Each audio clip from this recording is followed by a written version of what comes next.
భద్రాద్రి కొత్తగూడెం జిల్లా భద్రాచలం దగ్గర గోదావరి ఉగ్రరూపం దాల్చింది. వరద నీరు 3వ ప్రమాద హెచ్చరిక దాటి ప్రవహిస్తోంది. నీటి మట్టం 53 అడుగులు దాటడంతో అధికారులు 3వ ప్రమాద హెచ్చరికను జారీ చేశారు. ప్రస్తుతం గోదావరి నీటి మట్టం 56 అడుగులు దాటింది. ఇవాళ ఇది 57 అడుగులకు పెరిగే అవకాశం కూడా ఉంది.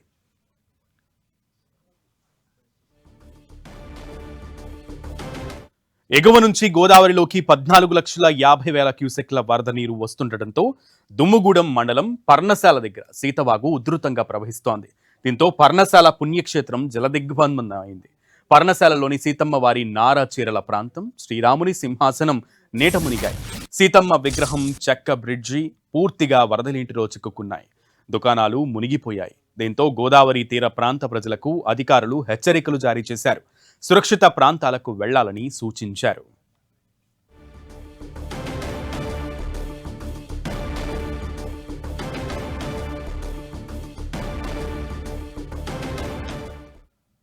భద్రాచలం దగ్గర వరద ఉధృతి కొనసాగుతోంది. ఉగ్రరూపం దాల్చిన గోదావరి అక్కడి లోతట్టు ప్రాంతాలను ముంచేసింది.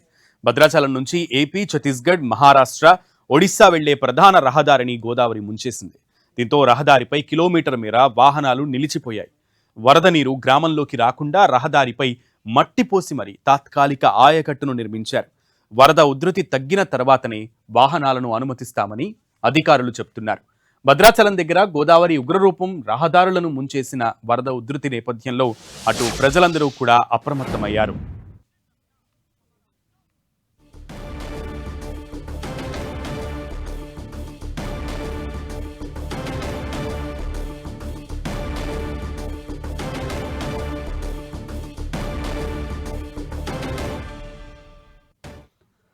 గోదావరి ఉగ్రరూపం దాల్చిన నేపథ్యంలో గోదావరి వరద ప్రవాహానికి సంబంధించి మరింత సమాచారం మా ప్రతినిధి సైదులు అందిస్తారు.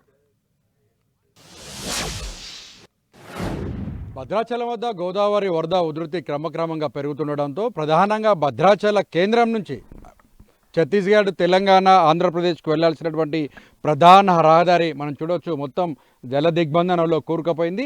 భద్రాచల పట్టణం నుంచి 4 రాష్ట్రాలకు వెళ్లాల్సిన ప్రధాన రహదారి మనం చూస్తున్నాం. విజువల్స్లో పూర్తిగా జల దిగ్బంధనంలో కూరుకుపోయిన పరిస్థితి కనిపిస్తుంది. మొత్తంగా ఈ గోదావరి వరద పట్టణంలోకి, భద్రాచలం పట్టణంలోకి రాకుండా ఉండేందుకు అధికారులు మాత్రం కరకట్టకి సంబంధించినటువంటి మట్టినంతా కూడా ప్రధాన రహదారిపై వేయడంతో ఒకసారిగా నీరంతా కూడా ఇతర ప్రాంతాలకు తరలి వెళ్తున్న పరిస్థితి కనిపిస్తుంది. అయితే ప్రధానంగా పట్టణంలోకి మాత్రం వరద నీరు రాకుండా ఉన్న పరిస్థితి అది కనిపిస్తుంది. మొత్తంగా వేలాది మంది వందలాది వాహనాలు పెద్ద స్థాయిలో కూడా నిలిచిపోయిన మనకు కనిపిస్తున్న పరిస్థితి అవుతుంది. ఓవరాల్గా చూస్తే రహదారి మొత్తం కూడా జలదిగ్బంధనంలో కూరుకుపోవడంతో అటు ఆంధ్ర నుంచి భద్రాచలం మీదుగా వచ్చేటువంటి వాహనాలు కానీ, ఇటు భద్రాచలం నుంచి ఆంధ్రప్రదేశ్కి, ఛత్తీస్గఢ్, మహారాష్ట్ర వెళ్లాల్సిన, ఒరిస్సాకి వెళ్లాల్సినటువంటి వెహికల్స్ కానీ పూర్తిగా నిలిచిపోయిన పరిస్థితి అయితే కనిపిస్తుంది. మనం చూడొచ్చు విజువల్స్లో పెద్ద ఎత్తున కూడా అంటే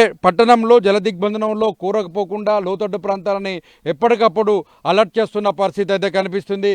ఏదేమైనా ఈసారి మాత్రం ఈ ఏడాది మాత్రం వరదల ఎఫెక్ట్ని తగ్గించేందుకు మాత్రం అధికారులు ముందస్తుగానే ప్రణాళికబద్ధంగా పనిచేస్తున్నట్టుగా మనకైతే స్పష్టంగా కనిపిస్తుంది. ఈ వరద నీరుకి ప్రధాన రహదారిపై ఈ అడ్డుకట్ట వేయకపోతే మొత్తం కూడా భద్రాచల పట్టణంలోకి వచ్చేవి. భద్రాచల పట్టణంలోకి వస్తే స్లీజులు, లీకులతో పాటు లోతట్టు ప్రాంతాలు కూడా జల దిగ్బంధనంలో కూరుకుపోయే అవకాశం ఉన్న పరిస్థితి ఉంది. కానీ ముందస్తుగానే అధికారులు జాగ్రత్తలు తీసుకోవడం, ఈ రహదారి నుంచి వెళ్లకుండా పూర్తిగా నిలిపివేయడంతో మొత్తం వాహనాలు కూడా ఎక్కడికెక్కడికి నిలిచిపోయిన పరిస్థితి అయితే కనిపిస్తుంది. గోదావరి వరద పోటెత్తడంతో ఒక్కసారిగా ఈ ప్రధాన రహదారిని పూర్తిగా అడ్డుకట్ట వేయడంతో మొత్తం ట్రాఫిక్ నిలిచిపోయిందని కూడా చెప్పుకోవచ్చు. మనం చూడవచ్చు వెహికల్స్ అన్నీ కూడా, అంటే ట్రావెల్స్ బస్సులు కావచ్చు, టూరిజం బస్సులకు సంబంధించినటువంటి పెద్ద ఎత్తున కూడా జగదల్పూర్ వెళ్లాల్సిన, అంటే భద్రాచలం నుంచి జగదల్పూర్ వెళ్లాల్సిన, ఖమ్మం వెళ్లాల్సినటువంటి బస్సు కూడా పూర్తిగా నిలిచిపోయిన పరిస్థితి ఉంది. మనం చూడవచ్చు వందల సంఖ్యలో కూడా లారీలు, అంటే ఇక్కడ నుంచి ప్రధానంగా ఛత్తీస్గఢ్, ఆంధ్రప్రదేశ్తో పాటు మహారాష్ట్ర, ఒరిస్సా వెళ్లాల్సినటువంటి వాహనాలన్నీ రోజుల తరబడి కూడా ఇక్కడే పడిగాపులు కాస్తున్న పరిస్థితి అది కనిపిస్తుంది.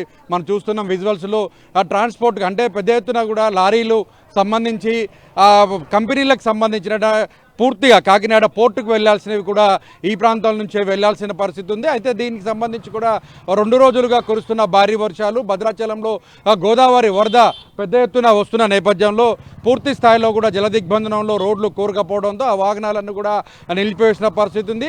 అటు ఆంధ్రప్రదేశ్ నుండి భద్రాచలం రావాల్సినటువంటి వాహనాలు ఆగిపోయిన పరిస్థితి. అదేవిధంగా భద్రాచలం నుంచి ఛత్తీస్గఢ్, ఆంధ్రప్రదేశ్, మహారాష్ట్ర, ఒరిస్సా వెళ్లాల్సినటువంటి కాకినాడ పోర్టుకు వెళ్లాల్సినటువంటి ఏవైతే వాహనాలు ఉన్నాయో అవన్నీ వాహనాలు పూర్తిగా జల దిగ్బంధనంలో ఆ రోడ్లన్నీ నిలిపి ఉండడంతో ఈ వాహనాలను కూడా ఆపేసి రోజుల తరబడి కూడా ఇక్కడే ఉంటున్న పరిస్థితి అయితే ఉంది. 2 రోజులుగా ఇదే ప్రాంతంలో వీరంతా కూడా గోదావరి వరద తగ్గిన తర్వాత పూర్తి స్థాయిలో కూడా రోడ్లన్నీ జల దిగ్బంధనంలో నుంచి బయటకు వచ్చిన తర్వాత మాత్రమే పోలీసులు అనుమతించేందుకు అయితే చర్యలు తీసుకుంటున్న పరిస్థితి. ఇప్పటికే బారికేడ్లను కూడా పెట్టి వాహనాలను పెద్ద ఎత్తున నిలిపివేస్తున్నారు. ఎవరు కూడా ఎటువంటి అనుమతులు లేకుండా అక్కడ వరద ఉధృతి తగ్గిన తర్వాత రోడ్లన్నీ క్లియర్ అయిన తర్వాత మాత్రమే లోపలికి అనుమతిస్తామని కూడా వాహనాలకి అదంటే వాహనాల డ్రైవర్లకి చెప్తున్న పరిస్థితి. దాదాపు 2 రోజులుగా ఇక్కడే పడిగాపులు కాస్తున్న పరిస్థితి ఉంది. వందల సంఖ్యలో వాహనాలు ఆగిపోవడంతో ఇక్కడ తినడానికి ఇబ్బంది పడుతూ బయట ప్రాంతాలకి అంటే భద్రాచలం పట్టణానికి వెళ్లాల్సిన పరిస్థితి వస్తుందని కూడా డ్రైవర్లు చెప్తూ ఆవేదన వ్యక్తం చేస్తున్న పరిస్థితి. ఇంకొన్ని రోజుల్లో గోదావరి తగ్గుతుందో అంటూ తలలు పట్టుకుంటున్న పరిస్థితి అయితే ఉంది. ఏదేమైనప్పటికీ కూడా భద్రాచలం గోదావరి వరద ఎఫెక్ట్ క్రమక్రమంగా తగ్గుముఖం పడితే మాత్రం ఇక్కడ నుంచి తమ ప్రాంతాల్లోకి వెళ్లాల్సి ఉంటుంది. లేకపోతే ఇక్కడే మరికొన్ని రోజులు ఉండాల్సిన పరిస్థితి వస్తుందని కూడా వాహనదారులు చెప్తున్న పరిస్థితి ఉంది. ఓవరాల్గా పెద్ద ఎత్తున ట్రాఫిక్ మొత్తం నిలిచిపోయిన పరిస్థితి అయితే కనిపిస్తుంది. కెమెరామెన్ విజయ్తో సైదులు 10 టీవీ భద్రాచలం.